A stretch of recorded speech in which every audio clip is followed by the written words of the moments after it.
Monday night, everyone. Show you the machines. I'm this far behind right now, and I have 2 lanes of them.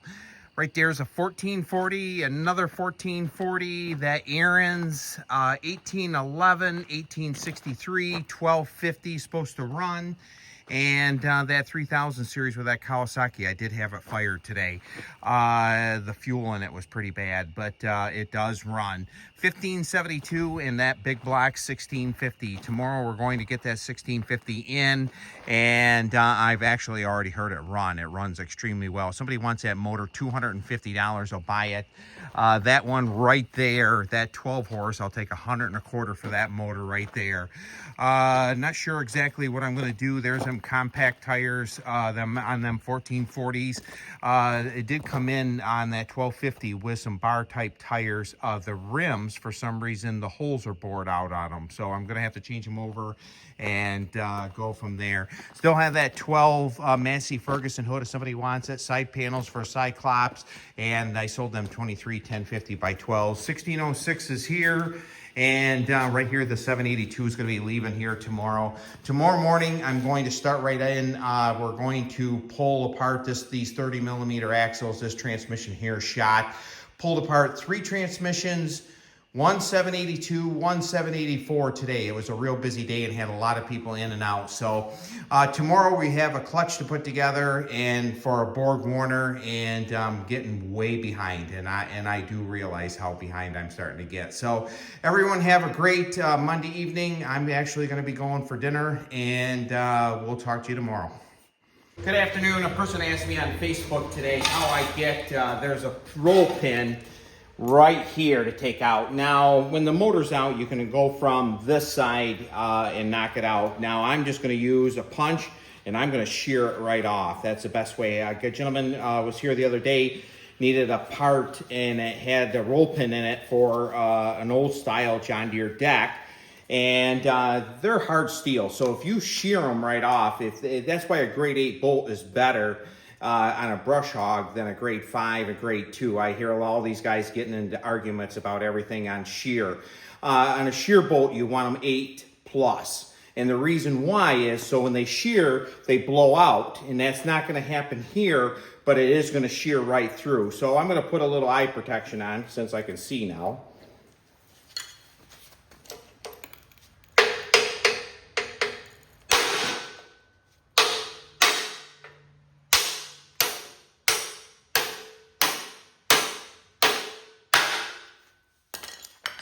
And you can see that pins out. I have to drive it with a little bit smaller punch, but as you can see, right there it is. So that's a quick way to do it. And then if you're going to put it back in, just put a new roll pin in it. So that's how you do it. It's no big deal. This one here had taper bearings on this 1650, but this is all that's left right now. So there's the motor right there, and I'm going to get the 1250 in next. Welcome back to the channel. Today we're going to run a new gas line for a 1440, and had to change out the tank. The petcocks were really quite dirty, so we're going to push this splice on there. Put some lube on this one here. We're going to pull it right straight through. This is the fastest way to do it. Lube up your line. We're going to pull it through. Just before it goes all the way through, I'll change sides.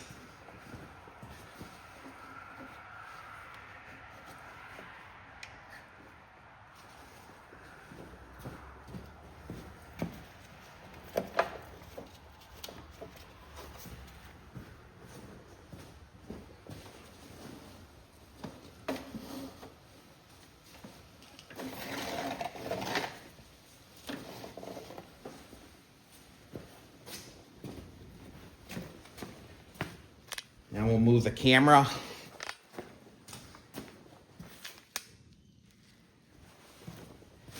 And we're going to pull it right straight through. Get you right about there. Oops, we just missed. We'll see if we can. There we go. But but it's sure a lot quicker than doing it any other way. We're gonna get it hooked up, and we're gonna get this machine running. So thanks for tuning in. We're gonna move on to something else. And like always, if you haven't subscribed to the channel, please do so, and we'll see you on the next one. Welcome back to the channel. Today we're working on a front nose piece again for a Cyclops, and what happened is the hood came over and cracked the top of it out. Now I'm going to fill it in. I have some 3M tape right here to make the curvature. We're going to fill it in with some Panel Bond 08115. Right there's the gun, and right there's the 3M tape. So we're going to fill it in, let it get hard, and then we're going to put some body fill on the outside to get it smoothed up in the edges. And we're going to paint this one also. So I'm going to put you in a stand, and we're going to get the gun loaded up. Now these guns here are really very easy to work. All you do is put the glue right in. This is one that I've had open for quite some time. We're going to tighten it up. We're going to change the tip. This glue is around $65. And this is the same glue they use on your vehicle to put the fenders on and hold it actually together. This stuff here is really good stuff. So we're going to start off. We're going to go on this side here first. I'm just going to lay it in there. Kind of let it gravity feed.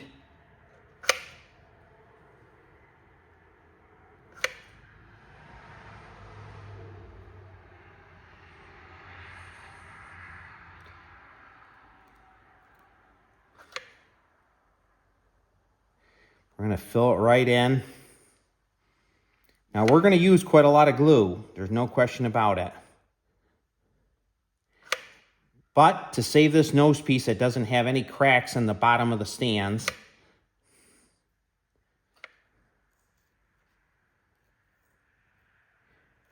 Now this will get so hard you can take a grinder and you can grind it right off. Now on this side here, we have a lot of crack right in this area right here in the front. We're gonna fill that right in.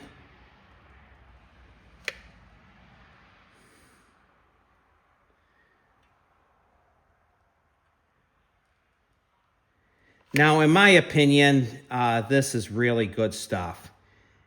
This will fix this nose piece up.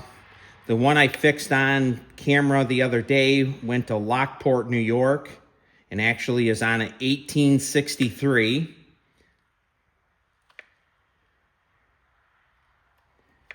And we're going to let that just harden right up. I'll give you another look at the gun. That was the first time I've ever used this one here. So I'm going to take my finger and kind of smooth that out a little bit.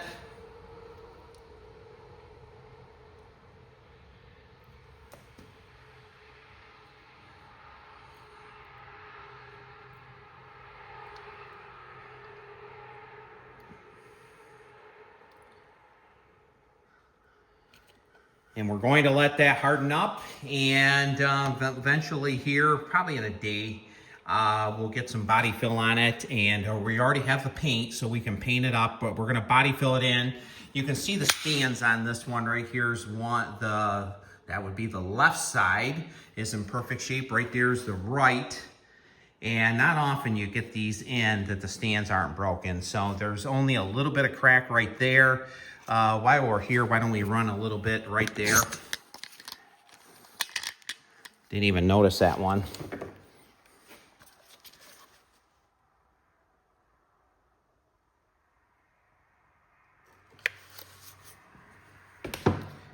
Smooth that right out. Now, when this glue dries, this will be harder than original. So, So we're going to let this just harden up for about a day or two so, and then we're going to body fill the backside in. We're going to take the tape off, obviously. This will be just as hard as original, so it'll be just as sturdy. It'll be able to take the cold weather, and we'll be in good shape. We'll save this nose piece right here.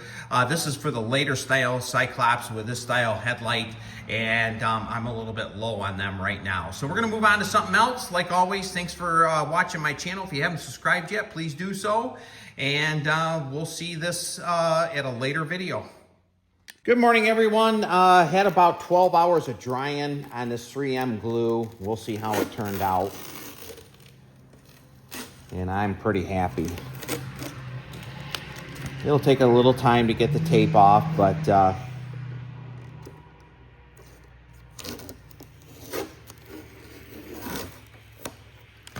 one thing is you don't want to get it wet. You use a good grade of 3M tape, you won't have the issue. See, it's so good that I can't hardly get it off my finger. But we're in pretty good shape here, so.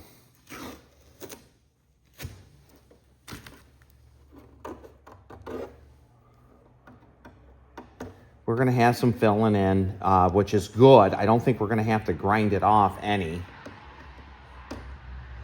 But want to get this tape all the way off. So let me get a razor.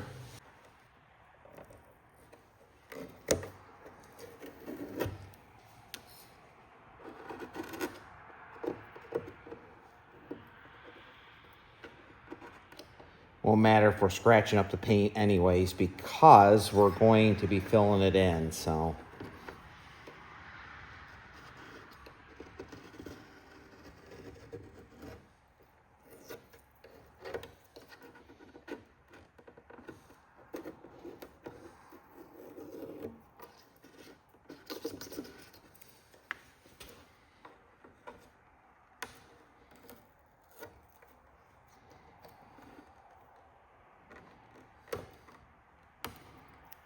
I knew the tape was going to probably be the toughest portion of this repair.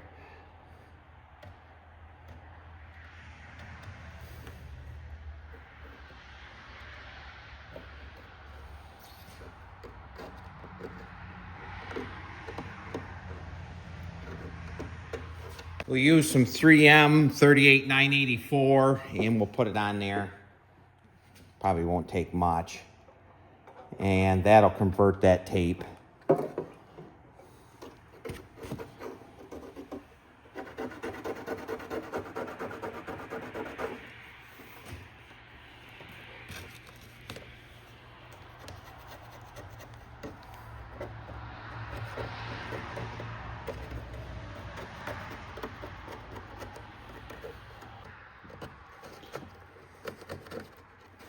Well, we're going to let that soak for a little bit, and that'll peel right off.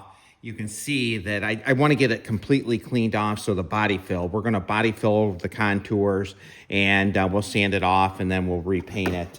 We'll probably do a little bit of work in this area right here. Like always, they have a crack right in that area. But we'll get that tape off, and we'll body fill it, and you won't even know it's ever been repaired. Now we're going to mix up some body fill. It's a little cool today, so we'll probably put a little extra hardener in it. Get it kneaded up really well.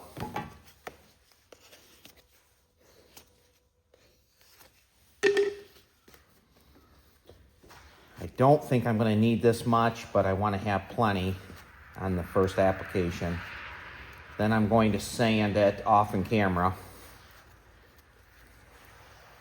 I probably won't use a DA. I'll probably do it by hand, get a good feel of it, try to get the contours right on the edges, and I'll show you where I want to get the edges just right. Because once you apply paint to it, that's the way it's going to be, and I want it perfect beforehand. And where I want it to be kind of perfect is right there on that edge, right there. I want that to look really good because they have like a straight edge on them.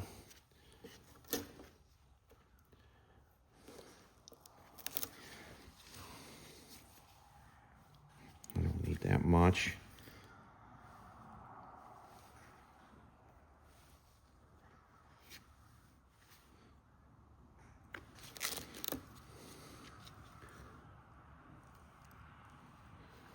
Now that's probably a little too much, but it'll give it.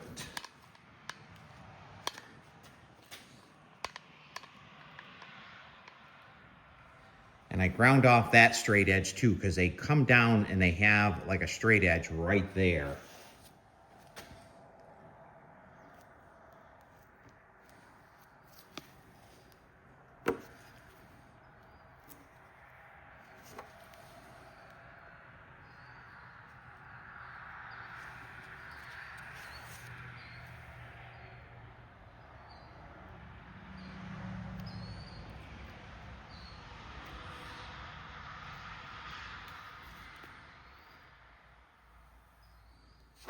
So we should be in pretty good shape. We'll let that dry. I'll sand it down. And the next time we put body fill on it, I'll film that. But I'm gonna do a little bit off in camera to make sure I get my edges just perfect. And to sit on a stool and get it sanded off, and then we'll probably have to put one more application of body fill on it, and we should be in pretty good shape. Welcome back, 2186 with a CH18 Kohler in it.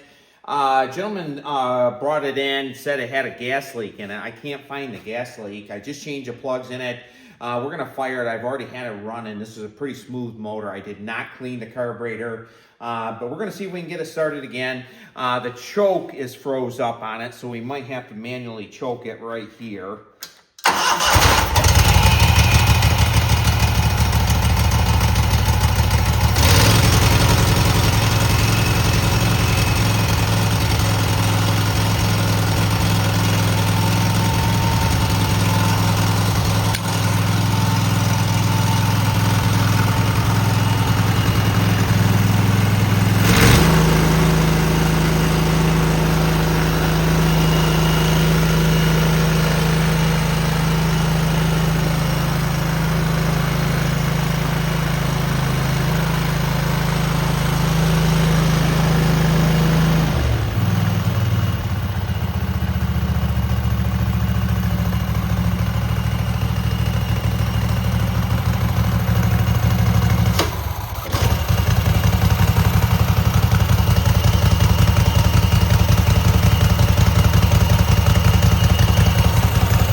Cleaning the carburetor, it probably will run just a tad better. The electric clutch works. I just wasn't sitting in the seat. That's why it cut out the motor. So the seat switch is definitely working, and the harness must be good in this machine. But we're gonna part this out. It has 23 1050 by 12 brand new tires in the back. This machine has around 300 hours on it. So actually it wasn't in that bad a shape. The deck was pretty hammered in it, but good running motor. We're going to get it out. We're going to sell this motor, and like always, we're going to move on to something else. We have a 1211 that came in. I took the carburetor off and it was full of rust. I took one off a wheel horse actually. Took the rear cover off, had a little issue with the starter, and I put WD-40 down the cylinder and probably some oil. I thought it was seized up. Then I thought I had a broken rod. The starter, I had to work on the drive a little bit, but we're gonna start it up. It's gonna be a smoker, but she does run.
Must have some remnants underneath that, and plus it has a little bit of oil underneath it. But she definitely is a runner. I'm pretty happy about that. So we're going to take the cover off, get it cleaned out, let it run for a while. I do have a new carburetor coming for it. So we're going to put it right there on the floor as the original on it. Did not think this motor ran last night, but we definitely have some smoke. But where there's smoke, there's fire, and we have fire. The hydraulics worked also, so I was pretty tickled about that. So we're going to move on to something else, but we have a runner.